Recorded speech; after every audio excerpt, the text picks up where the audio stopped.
Speaking seems to be the most daunting part when it comes to learning European Portuguese. And why is that? Do you yourself feel comfortable speaking Portuguese? Today, I want to help you with my 9 tips on how to get started speaking Portuguese and how to take your first steps in a conversation and feel confident about it. Olá, eu sou Catarina. Here at the Language Unschool, the promise is that you will find your voice in Portuguese. Before I tell you how you can start speaking in Portuguese, I would like to tell you a bit about my own story of how I got to speak 10 plus languages. So my own language, Portuguese, I only started speaking at the age of 3, which is considered late. What I was doing in the meantime was listening. For the other languages, I also did tons of listening before I ever dared open my mouth. And I would only speak when I had at least some grasp of the main structures of the language. Then you might ask, wasn't my pronunciation full of mistakes when I did actually start speaking? Well, one here and there, of course, but when I did get corrected, I listened attentively to those corrections and I applied them and I never made them again.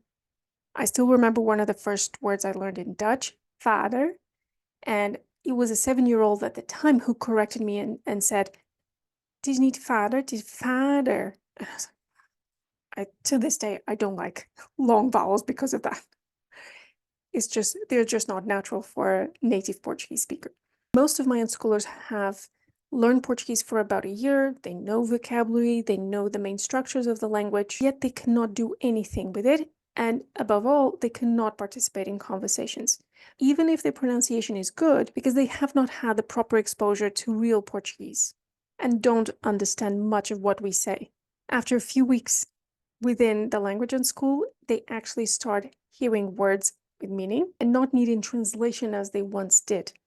And that focus on listening has allowed my unschoolers to have their first conversations. And when Portuguese starts sounding familiar for someone who's not a complete beginner, what happens is they start having conversations without even noticing that is happening. Now let's dive into my 9 tips to help you start speaking in Portuguese without having to say much. Number 1, pronunciation. So when you think of speaking, you're just making sounds in a different language, and there will be sounds that are different, are new to you. You need to develop that muscle memory in your mouth. I'm not going to be talking about all phonetic rules of Portuguese. It's not the idea for this video. Now, something very simple to start off is noticing how we pronounce English words. That means respect because you have been paying attention to the natural rhythm and natural sounds of a language. This video here is an interesting one in which I'm pronouncing English words with a Portuguese pronunciation. Because let's face it, it is too easy to fall into the habit of pronouncing words the way we know them when they look exactly the same. They're not even Portuguese words. But if you're truly listening, you will notice we say Facebook and not Facebook, internet and not internet. Tip number 2 is about beliefs. It's very common to think that some people have a talent for languages, but this is a misconception, really. I mean, do certain people have a talent for becoming fit or for learning programming or something of the sort? What it is dedication. It's a skill you work on, not a talent. Obviously, the fact that I've learned more than 10 foreign languages means the next ones are going to be easier because it means I have more tools at my disposal and more experience as well. But it is not about talent. If you want to talk about talent when it comes to languages, at most, maybe, would be saying that predominantly auditory learners will have a better chance of learning a language. They do have an advantage, definitely, because they will be able to understand and naturally reproduce the sounds and the rhythm of the language in a way that people will feel like you're speaking the same language. Once while I was at work in Poland years ago, I turned to my left where my colleague Camila was sitting and I said, "Camila, wiesz co?" And she goes, "Co?" And I said, "Nic." I was just practicing my intonation. She was furious. You should have seen her face. And I was ecstatic because I managed to get the reaction I wanted from her. I was not using my words. I was simply reproducing something I had heard over and over again in the office. People were saying, "You know what? You know what? And I wanted to test if I could reproduce the same reaction, and I did. Okay, tip number 3, let's get into the meat of this. If you are alone, you don't have resources, no teacher to check on your pronunciation or anything of the sort, shadowing is going to be your best friend. And in practical terms, what are you doing with shadowing? You're listening to, let's say, one sentence and you're repeating right after it as quickly as you can. In the beginning, of course, it helps if it's shorter chunks, but you can add up from there. It will feel awkward talking to yourself, speaking in a different language, making all these new sounds, different mouth movements, but it really is your best chance of starting out. You can do it from the comfort of your home. No one is listening, no one is looking. You can even do it in the shower to start off. It's just to get yourself, your ears used to hearing you, your voice, in its first stages, making a sound that you yourself have never heard yourself making before. I remember, for example, in Italian, it was really awkward for me to have my mouth, what felt like my mouth, open a lot more than normal. Because in Portuguese, we just close our mouths and then we speak. In Italian, all the vowels are open, nice and clear. È difficile, è strano, per me un po' sono esposta quando parlo in italiano. È proprio l'inverso del portoghese. Con il portoghese chiudi la bocca e poi parli, però con l'italiano è un'altra storia. So in short, shadowing will allow you to become comfortable with the sound of your own voice in a foreign language. I'll try to demonstrate a bit at the end of the video in Hungarian, so stay tuned for that. Tip number 4 is keeping it simple. This is a key one. So in the beginning, it's not about saying your most eloquent thoughts, your views on the world, philosophy, religion. No, it's simply about starting out. And when you're starting out, you're just like borrowing phrases, expressions, sentences from the native speakers of that language. You will get a smile, you will get praised, and sometimes that's all you need to keep on going. So the starting out is the hardest part, but it will pay off. As long as you don't forget that it's not that you're going to wake up one day and simply say all your deepest thoughts on life. You need to start smaller, okay? Forget it, put that ego aside for a bit and start speaking. When you've done this for a while and you feel a little bit more confident, tip number 5 will come in handy. So it's about asking questions and reacting. Now I have a video about asking questions here, one about reacting there, and I'll link them below as well. This means, again, starting slowly. So you're going to be speaking as little as needed in the beginning in a conversation scenario. So the shadowing is already, you've done that, you got used to how you sound in Portuguese. And now when you get a chance of speaking to a native speaker, you're just going to speak as little as you can and a bit more each day.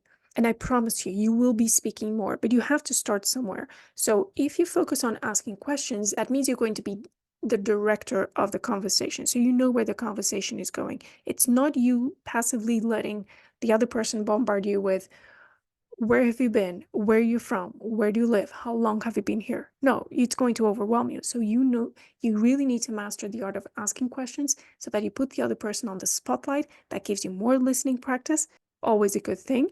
And even before that, reacting may be key to that, because if the person is talking, you need them to take a break, because it's very likely they're going to be speaking very fast. So take a break and react, but it keeps you involved, engaged in the conversation. So you're an active participant of the conversation instead of just like, oh, well, I've jumped off boat. I don't want to be here anymore. So summarizing, get the conversation going and take the pressure off you. Sounds very good, but okay, I'm still not prepared to ask questions. I still don't know how to react. Now that video does give you some tips, because really reacting is sort of a formula, but there's an even better way you can use to practice, to prepare yourself for a conversation. So tip number 6 is about writing. If you write in advance, it means, okay, I know I'm going to be in that certain situation. You're going to a specific shop, you're going to be in a specific place, a museum, for example, you're going to be attending some exhibition. You know what kind of situation it is. You have probably been in a similar situation, so you know what kind of language is going to be needed. Are you going to have to ask questions? Are you going to have to know certain words, and which you don't know yet? So you can look them up. You can put them on some sort of a script, put it on paper, have a native speaker look at it, and then when they change your maybe more English Portuguese into more Portuguese, because sometimes it's not about the words only, it's how you say it, right? We would have said it in another way, and you want to sound as Portuguese as you can, not just the phonetics of it, but the expressions you use, the way we speak. Then you are going to feel so much more prepared and at ease when you come into the conversation. Just don't forget, you cannot rely on a script because only you know the script, the other person does not know. And it will be silly to think it's going to go according to your script, the conversation. But the key thing here, mindset wise, is knowing that you've prepared as much as you could. And now you have to let go of perfectionism and just go with the flow. Tip number 7, if you're in the middle of a conversation, ideally with one person alone, right? Otherwise it would be too much. Listening and reflecting back are going to be your best friends. I know I keep going back to listening, but it is important. So when you're actually in a conversation, listen for the expressions and the filler words the other person keeps on using. It could be, it could be like, it could be, I don't know. Everyone has these sort of expressions we use all the time. And when you can pinpoint what those are, say them back. Use them yourself back as if you're like ping pong. Throw them back at the person. I love this reflect back kind of thing because it sounds familiar. It sounds good to their ears. You're speaking the same language. I did this with a Dutch colleague of mine years ago, and I noticed 2 expressions she was always saying was weet je wel, and I started using it as well. And these days when I say it, it doesn't feel like it's me speaking. I can still hear her. It's a bit weird. That hasn't truly become my own voice, but still, I just very clearly associate it with her. Another one she would always say was als ik jou was, always giving me advice, but the kind of if I were you. And this applies, for example, when a non-native speaker will say my name with all 3 A's closed, Katerina, I seriously melt a little bit inside. Partially because it sounds exactly how my name is supposed to be pronounced since I was born. And also because I'm very impressed, because it shows me the person is paying attention. They're not seeing this name that kind of sounds like Katerina. It's Caterina in Portuguese. Tip number 8, remove the pressure from speaking. I know this may sound counterintuitive, but when I feel that my unschoolers are getting too pressured or feeling too pressured to speak, I know I need to back off. But how do I do this? I don't want them to go into not speak at all.